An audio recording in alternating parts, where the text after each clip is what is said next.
Billionaire's sister poured wine on Black CEO seconds later. Her family lost a $2.4 billion deal. The sound of soft jazz floated through the air as waiters glided between tables carrying plates that looked more like art than food. The restaurant was one of those places where even silence felt expensive, and tonight, it was supposed to mark the birth of a historic partnership. Alex King had built King Dynamics from nothing but grit and rejection. 10 years ago, he was just a kid with an idea, coding in a cramped apartment that smelled like burnt coffee and old dreams. Now, he was sitting across from one of the most powerful men in the country, Liam Thorne, to finalize a $2.4 billion deal that would expand his company into global territory. But Alex wasn't born into wealth. He didn't have an Ivy League degree or a family name that opened doors. What he did have was a mind sharp enough to turn ideas into empires, and a quiet confidence that came from knowing he'd earned every inch of his success.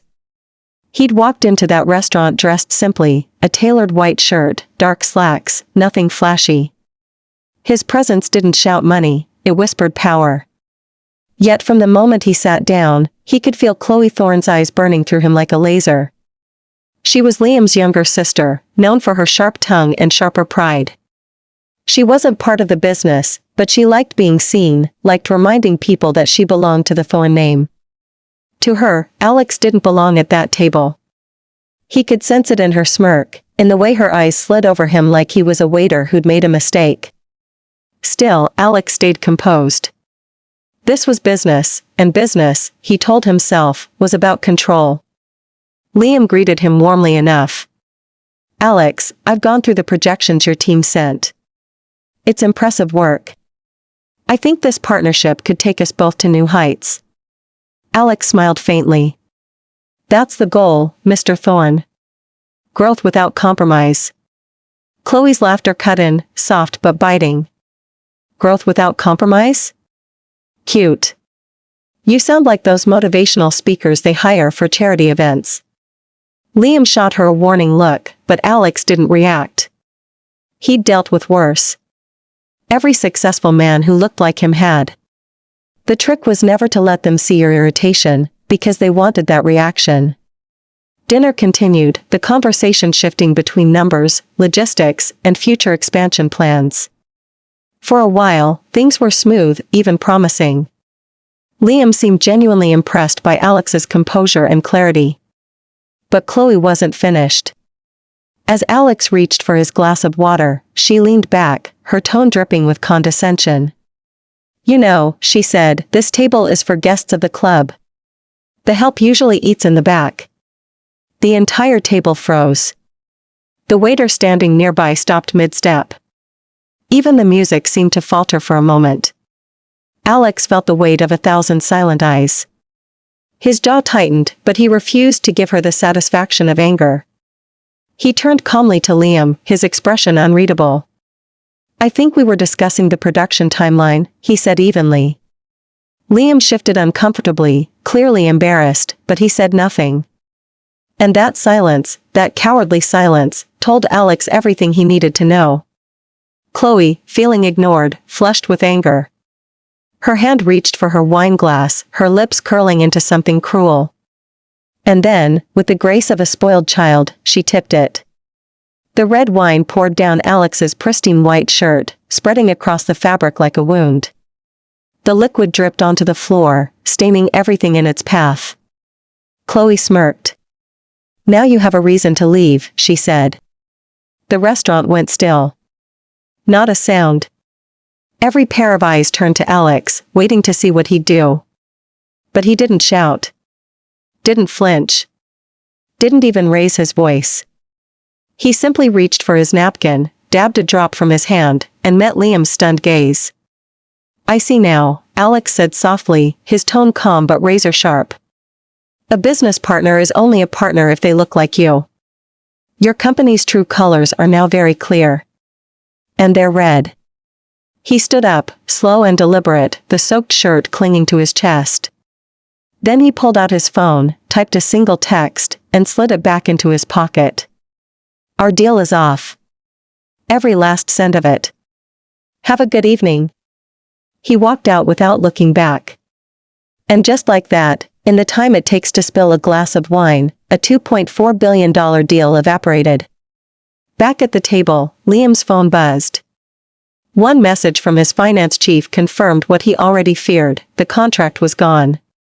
King Dynamics had officially withdrawn. Liam turned to Chloe, his face pale. "What did you just do?" he whispered. But Chloe couldn't speak. She could only stare at the empty chair where Alex had sat, the chair that now felt like the most powerful seat in the room. Because in that moment, she realized something too late: some stains never wash out. Morning light crept through the tall windows of the Thorn Group headquarters, glinting off glass walls and polished marble floors. The building stood as a symbol of power, or at least, it had until last night. Inside the top-floor boardroom, the atmosphere was suffocating. Liam Thorne sat at the head of the long mahogany table, his tie loosened, his face drawn tight with exhaustion. Around him, senior executives whispered in confusion, their screens glowing with grim financial updates. Everywhere they looked, the numbers were bleeding red. King Dynamics had officially withdrawn not just from the $2.4 billion partnership, but from every pending project linked to Thorn Group. Within hours, Alex King's legal team had severed all joint agreements, and the stock market had noticed. Investors were panicking. Media outlets were circling like sharks. Someone whispered, "It's all over the internet." The stories everywhere, something about a dinner, and, they hesitated. And wine. Liam's jaw tightened. "That story doesn't leave this room," he snapped. But it was already too late. On social media, hashtags like #TheWineIncident and #AlexKingWalksOut were trending globally. Someone had recorded a snippet from the restaurant, a few seconds of footage showing Alex calmly standing, drenched in red, saying, "Your company's true colors are now very clear." And they're red. The video had gone viral overnight. Comment sections exploded with outrage and admiration. "He handled that with class. That woman ruined a multi-billion-dollar deal with one move." Alex King didn't lose a deal. He gained respect. Meanwhile, inside the Thorne household, Chloe sat alone in her room, staring at her phone screen as comment after comment tore her to shreds. She had become the face of arrogance, the woman who destroyed her brother's empire with a single glass of wine. Liam stormed in without knocking. His face was pale with fury. "What have you done, Chloe?" he hissed. She tried to speak, but the words caught in her throat. I didn't mean," "You didn't mean," he interrupted. "You humiliated one of the most powerful CEOs in the country, on camera, and now every investor we have is pulling out. We've lost hundreds of millions overnight." Chloe shrank back. "He acted like he was better than us." "Better than us?" Liam's voice rose. "He was better than us. He was professional, respectful, patient, and you treated him like dirt." He turned away, slamming his fist on the dresser. "You have no idea what you've done. This wasn't just a deal, Chloe. This was the partnership that would have saved this company after last quarter's losses." Chloe's lip trembled, tears filling her eyes. But Liam didn't look at her again.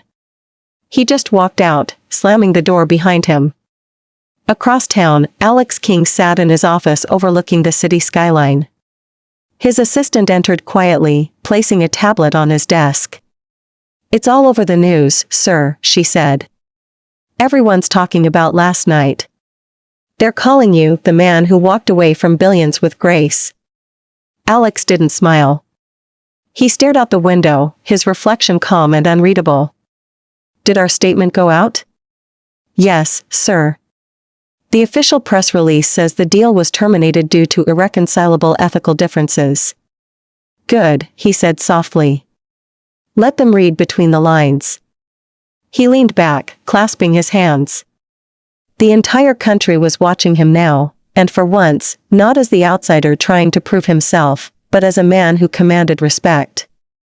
For years, Alex had faced quiet prejudice. He had been talked over, doubted, underestimated. But last night had changed everything. Because the world had seen the truth, not just about him, but about them. At that very moment, his phone buzzed. It was a message from a private number. "Mr. King, I saw what happened last night. My firm would be honored to work with you. Let's discuss a new deal." Chairman Lee, Global Tech. Alex's lips curved into a quiet smile. "Schedule it," he said. As his assistant left, Alex finally allowed himself a moment of stillness. The humiliation Chloe had intended for him had become her family's undoing.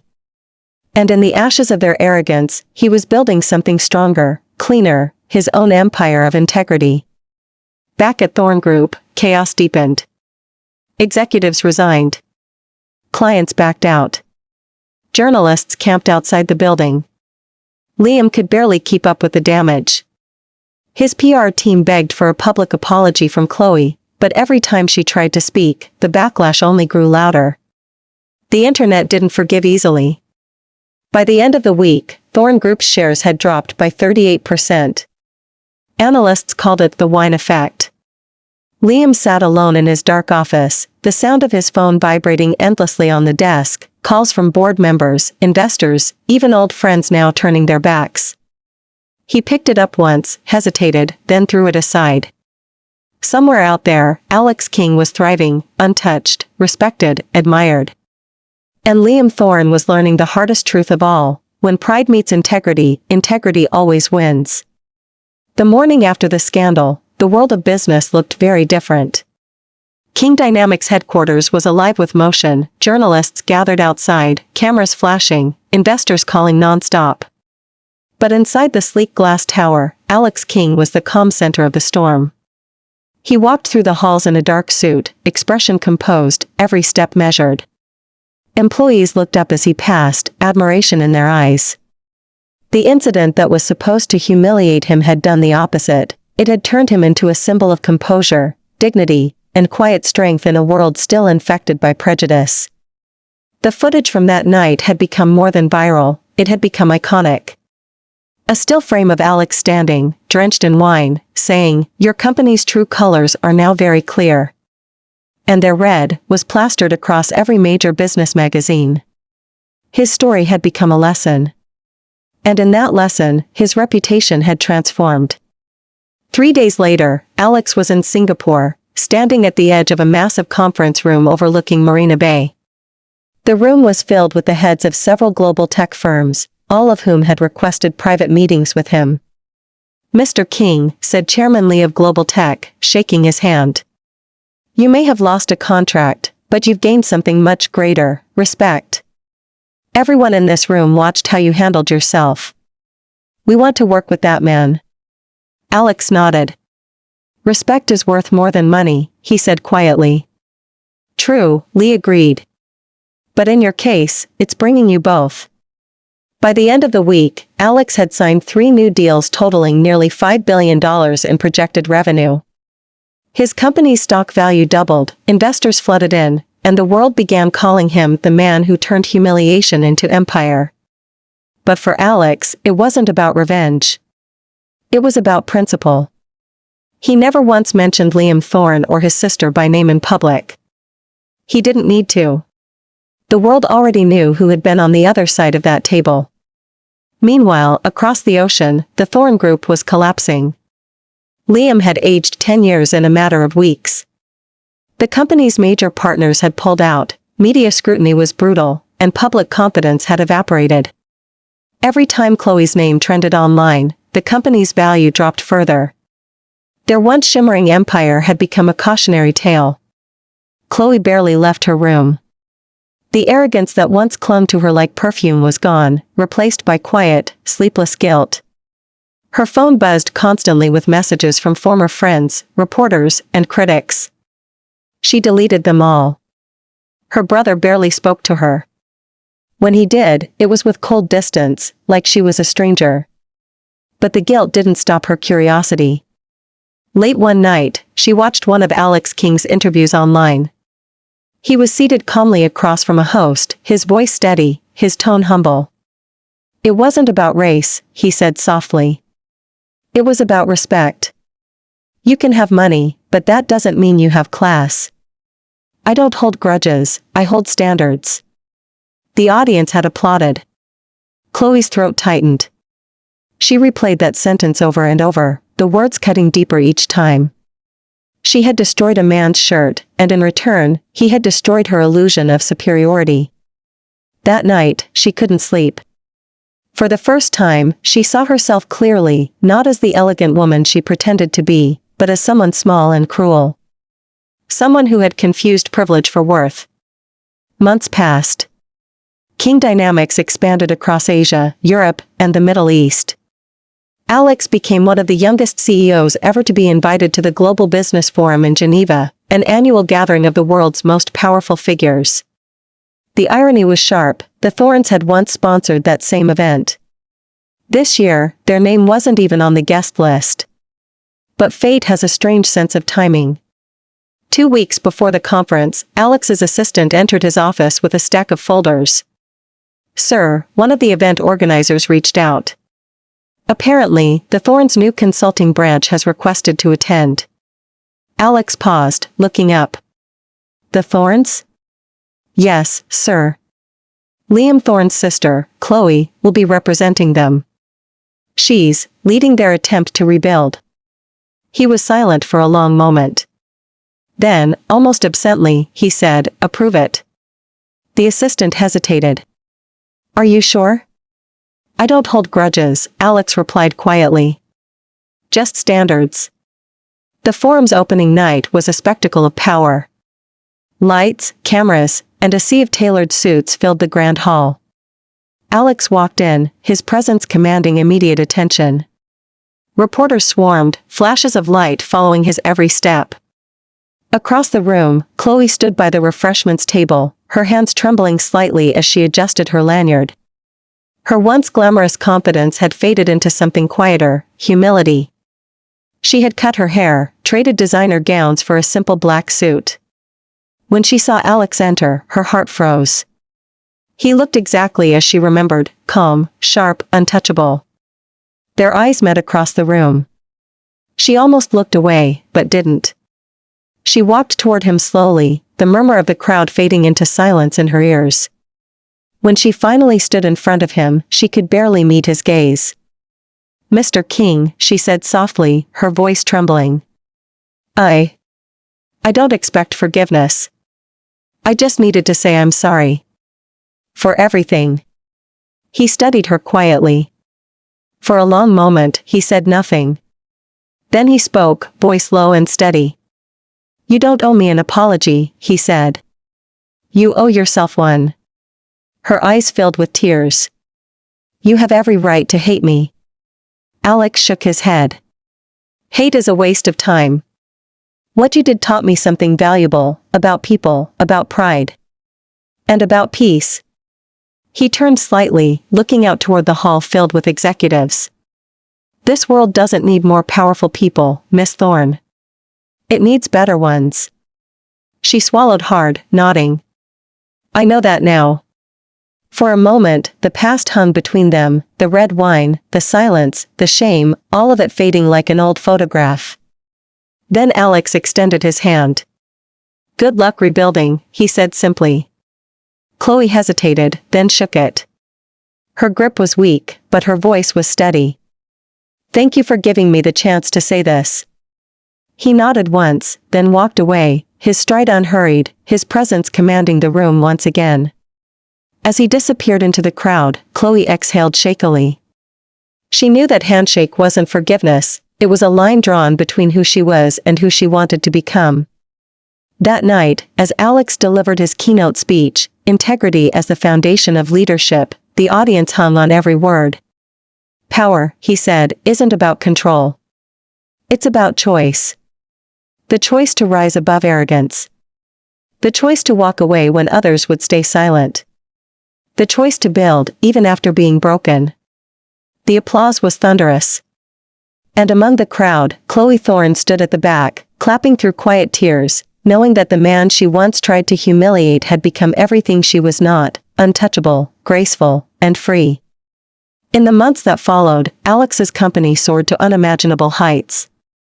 His story became a case study in business schools around the world. He wasn't just a CEO anymore, he was a symbol. And as for the Thorn name, it faded into the background, a ghost of what once was. But somewhere, in a small office with modest furniture and honest intentions, Chloe began working again, this time helping startups led by underprivileged founders. She never spoke of what happened, but those who knew her said she changed, profoundly, permanently. Because sometimes, it takes one unforgivable mistake to learn what respect truly means. And sometimes, losing everything is the only way to find your humanity. The city was quiet that evening, too quiet for Liam Thorne's liking. He sat alone in his penthouse office, the one with the glass walls overlooking the skyline that used to make him feel invincible. Now, it only reminded him how far he'd fallen. The empire he once ruled had crumbled piece by piece. The Thorne Group was a ghost of its former self, a name whispered in past tense, a cautionary tale taught in business schools. Investors had vanished. Clients had disappeared. His own employees had moved on. And through it all, one name kept echoing in his mind like a haunting refrain. Alex King. The man who had walked away from billions with his head held high. The man who didn't fight dirty, didn't speak against him, didn't even gloat, he simply moved forward, faster and farther than anyone thought possible. And that was what burned Liam the most. Not the loss of money, not the public embarrassment, but the way Alex had stayed honorable through it all. It was a kind of victory Liam could never buy back. He poured himself a drink, staring at the deep amber liquid as though it could rewrite time. But all he saw was his sister's trembling face the night she ruined everything. Chloe had changed since then, quietly, painfully. She had rebuilt herself from the inside out, doing community work, donating to small businesses, trying to be the opposite of who she once was. She was at peace now. But Liam wasn't. He couldn't let go of the guilt. He had stood by and done nothing that night. He had allowed his sister's arrogance to speak louder than his own principles, and silence, he realized too late, was the most expensive mistake of all. So he made a decision. He called his driver and told him to head for King Dynamics headquarters. It was time to face the man he once thought beneath him. When he arrived, the security guards at the sleek glass building looked uncertain, the Thorne name no longer carried weight here. But they let him through after Alex's assistant received the call. Liam was led into a quiet conference room with floor-to-ceiling windows overlooking the city. The view was humbling, a reminder that the world kept moving, with or without him. Moments later, Alex entered. He hadn't changed much, still composed, still calm, but now there was something different in his presence. Something even more powerful. The kind of strength that came from surviving the worst and coming out cleaner on the other side. "Mr. Thorne," Alex said evenly. "It's been a while." Liam stood. "It has." He hesitated, unsure how to start. "Thank you for seeing me." Alex gave a small nod but didn't offer a seat. "What brings you here?" Liam exhaled slowly. "I came to apologize. Not for her, for me. That night, I should have spoken up. I should have stopped her. Instead, I let my silence destroy everything we built." Alex studied him quietly, expression unreadable. "I'm not here for forgiveness," Liam continued, his voice raw. "I just needed you to know I understand now. Respect isn't something you demand. It's something you earn." The room was still for a long time. Then Alex finally spoke. "I didn't need your apology," he said softly. "I needed your honesty, back then. But honesty that comes late is still worth something." Liam nodded slowly, his throat tightening. "You've built something remarkable, Alex. I see your name everywhere, the partnerships, the foundations, the scholarships. You did what I couldn't. You led with principle." Alex's gaze shifted toward the window. "You had everything once. Money. Influence. Power. But you let arrogance speak for you. That night wasn't just about your sister's mistake, it was about your silence. Because silence, Mr. Thorne, is agreement." The words hung in the air like a quiet verdict. Liam closed his eyes briefly, accepting the truth. "You're right," he said quietly. "And I paid the price." He looked up. "But if you ever meet a man who knows what it means to lose everything, to rebuild from ashes, I'm here. No contracts, no deals. Just a man trying to be better." For the first time, Alex's expression softened. He studied Liam, the billionaire who once looked down on him, now stripped of pride, standing before him as just a man. "Maybe that's the first honest thing you've said," Alex said. Then he extended his hand. Liam hesitated only a moment before shaking it. The grip was firm, not warm, but real. It wasn't friendship. It wasn't forgiveness. It was closure. Weeks later, the business world was buzzing again, but this time, with a new story. Alex King had announced a billion-dollar mentorship initiative called the Phoenix Project, aimed at helping failing companies rebuild through ethical leadership. The project focused on teaching integrity, diversity, and accountability in business, values that had shaped his own rise. To everyone's surprise, the project's advisory board included a new name, Liam Thorne. The announcement sent ripples through the media. Some praised Alex for his grace, others questioned his decision. But those who truly understood him knew exactly why he did it. Because Alex King didn't rise by stepping on others. He rose by standing taller. And by allowing even the fallen a chance to rise again. Months later, at the official launch event of the Phoenix Project, Alex took the stage in front of hundreds of young entrepreneurs. His voice was calm, steady, but every word carried the weight of experience. "Revenge might feel powerful," he said, "but redemption changes the world. It's easy to destroy someone when they're wrong. It's harder, and braver, to help them learn to be right." As the audience erupted in applause, Liam watched from the front row, emotion clouding his eyes. For the first time in years, he smiled, not out of pride, but out of peace. He turned slightly and saw Chloe sitting beside him, her hands clasped. She smiled too, whispering, "He gave us both a second chance." Liam nodded quietly. "And I don't intend to waste it." Later that night, after the lights dimmed and the applause faded, Alex stood by the window overlooking the city, the same skyline he'd once dreamed of conquering. Now, he didn't see buildings or numbers. He saw people. Lessons. Journeys. The stain that had once ruined his white shirt had become the turning point of his life. Because sometimes, one moment of disrespect can expose the truth about people, and one act of grace can rewrite it. He smiled faintly, whispering to himself, "Some stains don't wash out, they just become part of the story." And with that, Alex King, the man who turned humiliation into honor, closed the final chapter of the past and walked into the future, leaving behind not bitterness, but legacy. The end.